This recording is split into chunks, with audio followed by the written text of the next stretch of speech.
Kemudian total amonium nitrogen. Ini terdiri dari NH4, NH3 ya, dan NN yang lainnya. Tan rujukannya itu harus di bawah 2 ppm. Amonium harus di bawah 0,1 ppm. Nah, kita biasa menemukan di lapangan tan yang di bawah 0,5 ini termasuk rendah ya. Kemudian yang 0,5 sampai 1 ini termasuk sedang. Perhatikan DO dan pH. Apa tindakan kita? Ganti air, penambahan probiotik, penambahan makanan probiotiknya, yaitu molase ataupun karbonnya. Kalau tan 1 sampai 2 ini termasuk tinggi ya. Ini bisa mempengaruhi terhadap DO, pH, dan perhatikan dasar kolamnya. Biasanya ini terjadi penumbukan bahan organik ya, plankton mati ataupun mungkin ada kematian dari udang itu sendiri ya. Ganti air, tambah probiotik, molase, dan perhatikan juga pakannya ya. Bisa jadi potong dulu pakan atau kurangi pakan. Kalau di atas 2 ini sangat tinggi ya. Dan ini berpengaruh sekali terhadap DO. Biasanya DO turun ya, rendah. Kemudian pH juga bisa rendah. Dasar kolam kita bisa perhatikan ya, ada penumpukan bahan organik yang cukup tinggi. Lakukan sipon ya, ganti air, probiotik, molase, kurangi pakan. Nah, bagaimana untuk menurunkan tan? Jadi untuk menurunkan tan ini manfaatkan mikroorganisme. Ya. Jadi pada sistem fotoautotrop dengan memanfaatkan plankton atau mikroalgae. Sistem chemoautotrop dengan menggunakan bakteri nitrifikasi. Kemudian heterotrop dengan memanfaatkan bakteri heterotrop. Kemudian ada juga bahan pembantu yang lain, kita bisa menggunakan arang zeolit ya. Tapi zeolit ini pada salinitas tinggi ini kurang efektif ya. Zeolit akan efektif pada salinitas yang rendah atau di air tawar. Karena sebelum mengikat amonium atau mengikat amonia, H2S dan sebagainya, zeolit akan mengikat zat-zat yang lebih reaktif. Jadi kalau kita melihat susunan berkala itu ada FCl, Br, I, AT itu kan itu. Jadi di situ lebih reaktif dibandingkan dengan amonium dan H2S. Jadi zeolit diberikan di air laut ataupun di tambak yang salinitas tinggi itu biasanya kurang efektif.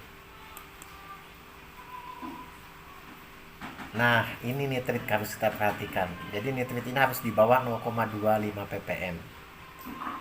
Ya, kalau 0,1 atau di bawah 0,1 itu ya boleh katakan sangat rendah ya.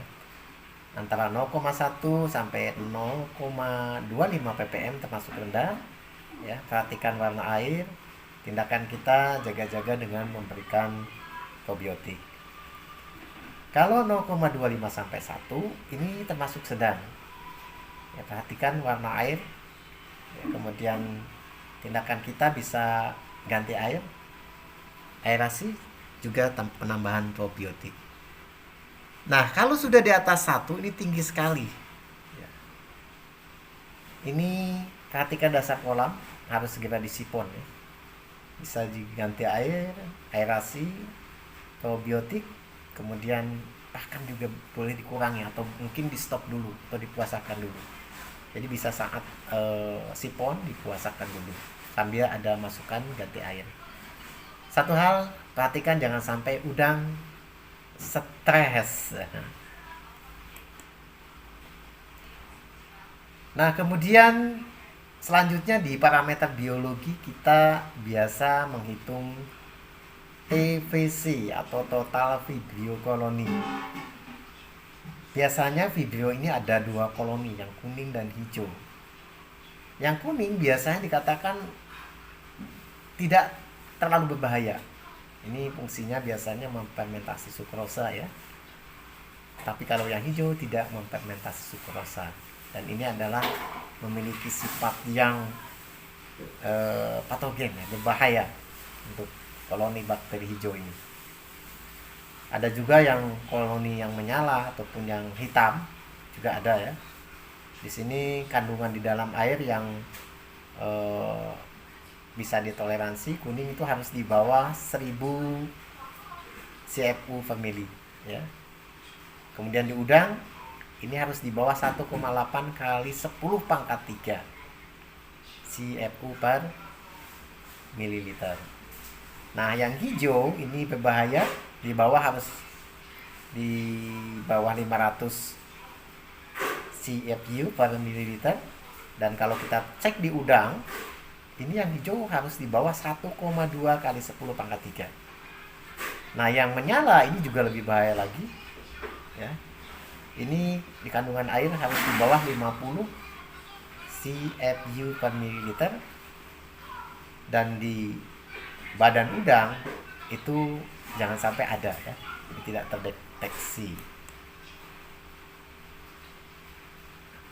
Nah, ini ada NB rasio total bakteri ya.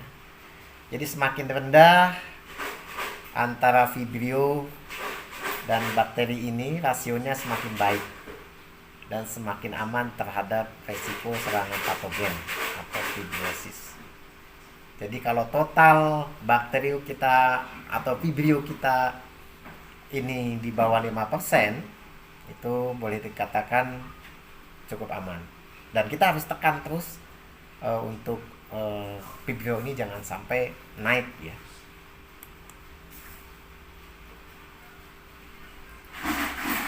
Dalam perairan yang bagus, kondisi airnya jernih, kandungan bahan organiknya masih sangat rendah, kandungan total bakterinya juga rendah, sekitar 10 pangkat 3 CFU per mililiter.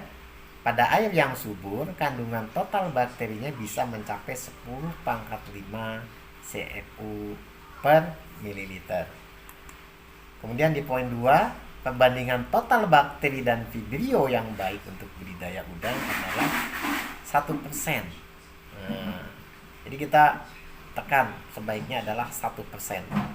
Artinya bila total Vibrio di dalam air itu 10 pangkat 3 CFU per mililiter, maka total bakterinya minimal 10 pangkat 5 CFU per mililiter. Jadi semakin rendah tadi rasionya, semakin baik dan semakin aman terhadap risiko serangan patogen atau fibriosis. Nah, di sini adalah form data parameter kualitas air. Di sini ada kolam, sanititas, keselamatan, suhu, pH, DO, NH3, NH2, TB dan TVC ya. Tercatat ya. Kemudian secara periodik kita bisa lihat, sehingga data ini bisa kita analisa secara akurat.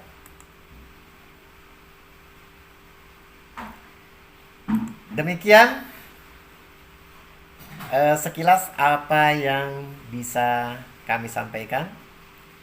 Lebih kurangnya kami mohon maaf. Saya haturkan terima kasih kepada Bapak Haji Agus Giono SSI yang telah memberikan referensinya untuk presentasi ini.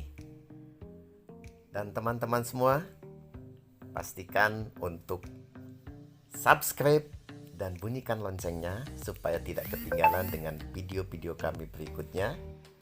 Dan pastikan pula like, comment, dan di-share apabila video ini terasa bermanfaat. Salam sukses. Wassalamualaikum warahmatullahi wabarakatuh.